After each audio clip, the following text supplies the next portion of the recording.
Kama hutaweza kutambua nilichokufanyia leo, sikufanyii kesho. Ndio hivyo. Yaani kama hutaweza kunishukuru nilivyokupa ugali jana na nini, hujakubaliana, yani hujaweza kunishukuru, sina hamasa ya kukupatia tena baadaye, kwa sababu hujaweza kunishukuru kwa kile ambacho nilikupatia jana. Hello? Kuna neema kubwa ukielewa haya mambo.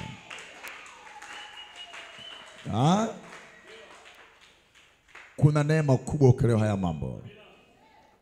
Kama hutaweza kumshukuru, mwambie Mungu asante kwa wiki nzima, umenipa uzima, umenipa afya. Sasa wewe usikimbilie tu kutaka Mungu, nataka. Nilivyokupa jana mbona inafika wakati mwambie Mungu nakushukuru kwa kuwa jana umenilinda na leo niko salama. Nashukuru kwa wiki iliyopita, kwa mwezi uliopita. Mungu nakushukuru sana. Umeniponya, umenilinda, umenipigania, umeniwezesha. Hata leo nipo kwa kuwa Bwana ulinipigania wewe jana. Amen. Amen.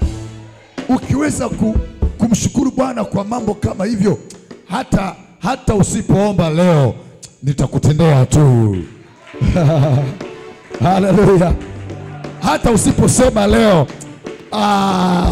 wewe ni mtu mzuri, naweza kuambia sasa mwanangu, okay, asante sana. Wewe unazo akili, nitakupa, tunajua. Sasa iko hivi. Nielewe vizuri, hizi ni za kwangu mimi. Nami na roho ya Bwana zinafaa pia. Nisikize vizuri. Waombaji wengi huwa hawashukuru. Ya kwangu mimi.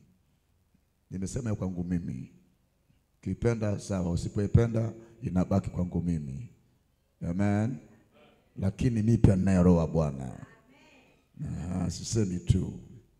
Waombaji wengi wanasahau kushukuru.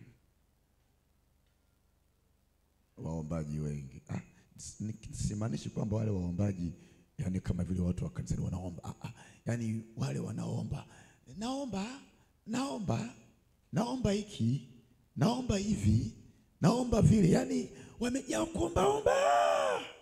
Hawa huwa swala kushukuru inakuwa gumu kidogo kwao. Tafakari vizuri utaelewa.